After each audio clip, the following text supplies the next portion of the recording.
Hai anak-anak semua, Assalamualaikum. Masih semangat kan belajarnya?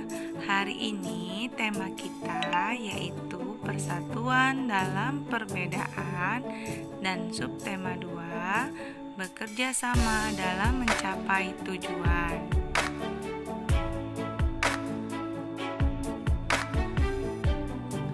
Anak-anak hebat, kemerdekaan yang diraih oleh bangsa Indonesia tidak lepas dari makna yang terkandung dalam sila ketiga Pancasila, yaitu Persatuan Indonesia.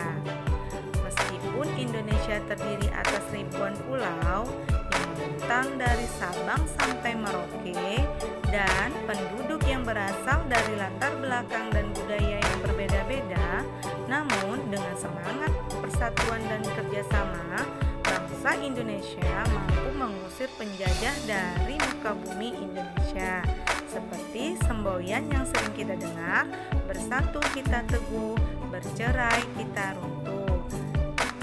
Semboyan ini dapat kita tauladani dari para pahlawan kita yang rela berkorban demi memerdekakan bangsa dan mempertahankan kemerdekaan, di mana setelah proklamasi kemerdekaan Indonesia 17 Agustus 1945, seharusnya bangsa Indonesia telah merdeka dan terbebas dari segala bentuk penindasan serta penjajahan.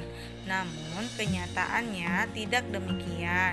Bangsa Indonesia masih perlu berjuang dan bersatu untuk mempertahankan kemerdekaan. Nah, salah satu peristiwa yang terjadi setelah proklamasi kemerdekaan Indonesia yaitu pertempuran di Surabaya, di mana dalam pertempuran ini pasukan Inggris dapat dipukul mundur. Bahkan puncak dari pertempuran ini adalah terbunuhnya pemimpin pasukan Inggris yaitu Brigadir Jenderal Malabi. Pada tanggal 9 November 1945, Inggris mengeluarkan ultimatum yang memerintahkan seluruh pimpinan Indonesia meletakkan senjatanya. Namun, ultimatum tersebut ditolak oleh pihak Indonesia. Pada tanggal 10 Novembernya, terjadi pertempuran yang sangat dahsyat. Pasukan Inggris menggempur Surabaya di darat, laut maupun udara. Peristiwa 10 November ini diperingati sebagai Hari Pahlawan. Tokoh di Surabaya yang paling dikenal yaitu Bung Tomo. Selain peristiwa pertempuran di Surabaya, di kota-kota lain juga banyak terjadi perlawanan terhadap tentara sekutu yang berusaha ingin menguasai negara Indonesia kembali. Di antaranya terjadi perlawanan di kota Bandung yang dikenal dengan Bandung Lautan Api. Pada peristiwa ini, penduduk Bandung membakar rumah-rumah mereka agar Bandung tidak lagi dikuasai oleh tentara sekutu.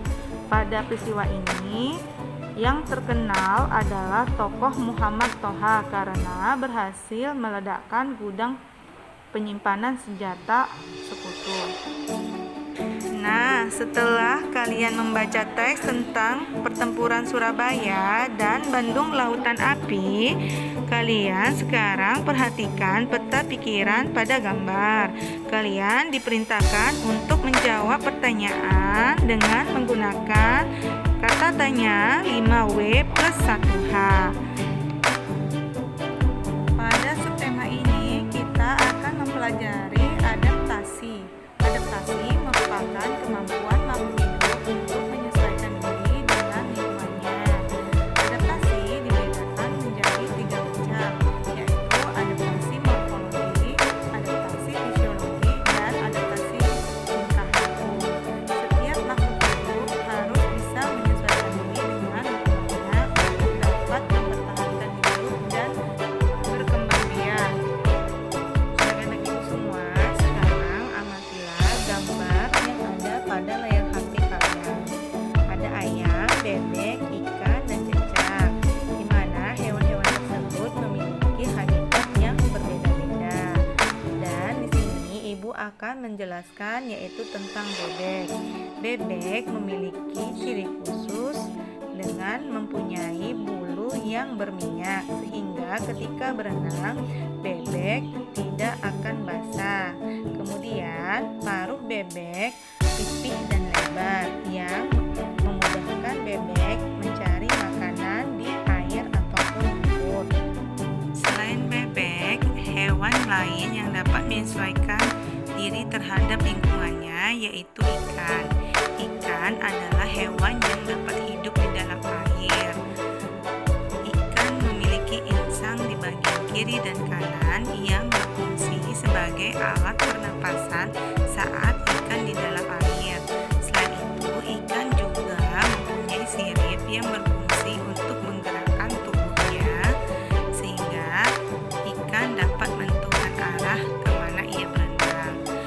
Kemudian, cecak atau tokek memiliki kemampuan autotomi. Kemampuan autotomi yaitu memutuskan ekor atau mengalihkan perhatian mangsanya. Hewan selanjutnya yaitu kelelawar.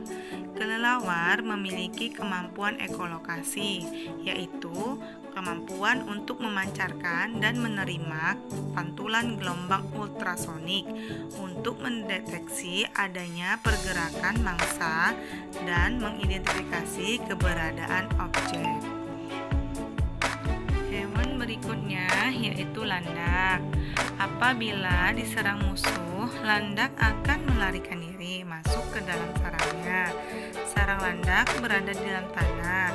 Tapi apabila tidak sempat melarikan diri, landak akan menggulung tubuhnya dan mengembangkan durinya sehingga seluruh tubuh landak akan dipenuhi oleh duri.